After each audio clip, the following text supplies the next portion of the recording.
అందరికీ నమస్కారం. ఇప్పుడు తెలంగాణ రాష్ట్ర ప్రభుత్వం ఏర్పడి 26 నెలలైంది.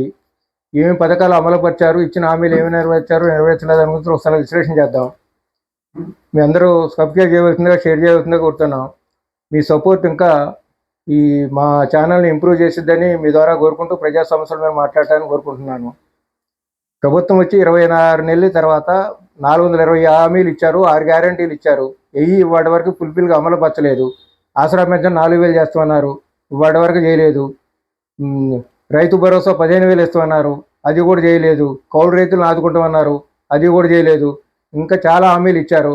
అట్నే జిల్లాలో ఏర్పాటు చేస్తామన్నారు, అశాస్త్రీయంగా చేస్తున్నారు, జిల్లాలో ఏర్పాటు చేస్తామన్నారు, అది కూడా ఇప్పుడు వరకు చేయలేదు. ముఖ్యమంత్రి గారు నిన్న భూపాలపల్లి మీటింగ్లో నేను కొత్త జిల్లాలు ఏమి చేయటం లేదని మళ్ళీ అన్నారు. ఆ మధ్యన అసెంబ్లీలో అశాస్త్రీయంగా జిల్లాలు ఏర్పాటు చేశారు కాబట్టి నేను రిటైర్డ్ జడ్జిని కంపెనీ వేసి దాని మీద ప్రజాభిప్రాయాన్ని చేసి మార్పులు చేర్పులు చేస్తానని అన్నారు. దాని గురించి పెద్ద రాద్ధాంతమైంది. మళ్ళీ అది విరమించుకున్నారు. ముఖ్యమంత్రి గారు మళ్ళా ఇక్కడ ఇంకొకటి ఏమిటంటే వీళ్ళ మేనిఫెస్టోలో కూడా పెట్టారు, అశాస్త్రీయంగా జిల్లాలు ఏర్పాటు చేస్తాం చేయలేదని. సత్తుపల్లిని జిల్లా ఏర్పాటు చేస్తామని ప్రియాంక గాంధీని తీసుకొచ్చి కల్లూరు మీటింగ్లో సత్తుపల్లి అశ్వరాపేట నియోజకవర్గాలను కలిపి జిల్లాను ఏర్పాటు చేస్తామని హామీ ఇప్పించారు 23 నవంబర్లో. అట్నే బట్టి విక్రమేశ్వర కాంగ్రెస్ నాయకులు మర్లపాడు మీటింగ్లో అన్నారు. కానీ 26 నెలలు బట్టి దాని గురించి పట్టించుకోలేదు. సత్తుపల్లి జిల్లాను ఏర్పాటు చేస్తామనే ఆలోచన కూడా. ఈ మున్సిపల్ మీటింగ్ల సందర్భంగా ఇష్టం వచ్చినట్టు తిరుగుకుంటూ ముఖ్యమంత్రి గారు నిన్న చేవళ్ళ బహిరంగ సభలో మళ్ళీ ఉంటారంటే ఓడిపోయిన ఎంపీ గారిని రంజిత్ రెడ్డి మున్సిపల్ అడ్మినిస్ట్రేషన్ మీద మంత్రి చేస్తున్నట్టాడు.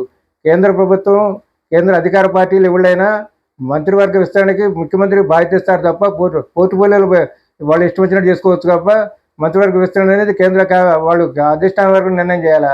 రాజశేఖర రెడ్డి గారు కానీ, లోగడి చెన్నారెడ్డి గారు కానీ ఆ విధంగా ఫుల్ పెద్ద ఎత్తున చేశారు. 108 బోర్డు స్కీములు అమలు పత్రం ఇతర రాష్ట్రాలకు ఆదర్శంగా ఉన్నాయి. ముఖ్యమంత్రి గారు ఎందుకు మాట్లాడుతున్నారు, ఇతర పార్టీలు కూడా అంతే మాట్లాడుతున్నాయి. ఇద్దరు బూతులు పట్టడంలో వీళ్ళకి బహుశా బూతులు మాట్లాడడంలో వీళ్ళకి భారతరత్న ఆస్కార్ అవార్డులు ఇవ్వచ్చామనిపించింది. అప్పులు చేయడంలో నోబెల్ బహుమతులు ఇవ్వాలి. బూతులు మాట్లాడే రాజకీయ నాయకులందరూ పారాచూట్ జనాన్ని తీసుకొచ్చి ఇష్టం వచ్చినట్టు బెట్రుని ఇచ్చారు. అసలు ఎందుకు హామీలు ఇస్తున్నారు, ఎందుకు అమలుపరచలేదు, ప్రజలు నెరవేర్చేయట్లేదు. అసలు ఇప్పటి వరకు అడగటం లేదు. మున్సిపల్ ఓట్లు జరగడానికి నాయకులు 2,000, 3,000, 5,000 చొప్పున కడుతున్నారు. పంచాయతీ ఎలక్షన్లు కూడా అట్నే ఖర్చు పెట్టారు ఇష్టం వచ్చినట్టు కూడా. అసలు ఎందుకు ఖర్చు పెడుతున్నారు, ఎందుకు ఓట్లు వేస్తున్నారు అనేది వాటికి కూడా అంతుపట్టిన సమస్య. గత 26 నెలల్లో మనం ఏమి వనరులు సమకూర్చినాం, ఏం పనులు చేసినాం, ఏం పనులు చేయలేదు అనేది కూడా వాటి వరకు చేయలేదు. ఇప్పుడు వరకే 25-26 దానికే దాదాపు 1,00,000 కోట్లు అప్పు చేశారు. ఎక్కడ కొత్త ప్రాజెక్టులు ఇంప్లిమెంట్ చేయలేదు, వనరులు సమకూర్చలేదు. ఎందుకు అప్పులు అవుతున్నాయో తెలియట్లేదు. గత దశాబ్ద కాలంలో తెలంగాణ విడిపోయిన తర్వాత కేంద్ర ప్రభుత్వం ఇచ్చిన లిఖితపూర్వక సమాధానాలు ఏమిటంటే వ్యవసాయ ఉత్పత్తులు పెరిగినాయి, వ్యవసాయ విస్తీర్ణం పెరిగిందనేది ఒకటి అంటున్నారు. అంటే డెవలప్ కావడం తెలంగాణకు అదృష్టం, సంతోషమే.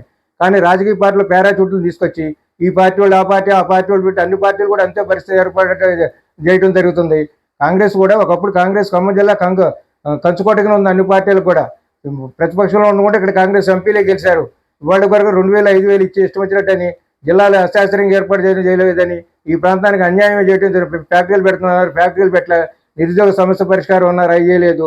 ఏ కార్యక్రమం కళ్యాణ లక్ష్మితో పాటు తులం బంగారం ఉన్నారు, ఇది కూడా ఏమీ చేయలేదు. సత్తుపల్లి ప్రాంతం కానీ మిగతా ప్రాంతం వాళ్ళు కూడా మున్సిపల్ ఓట్లు కూడా ప్రభుత్వాన్ని నిలదీసేటట్టు ఉండాలా, ప్రజలకు ఇచ్చిన హామీలు ఎందుకు నెరవేర్చలేటట్టు ఉండాలి తప్ప ఓట్లు మీ ద్వారా విజ్ఞతతోనే ఆలోచించి ఓట్లు వేయవలసిందిగా కోరుతున్నాను. ఇట్లు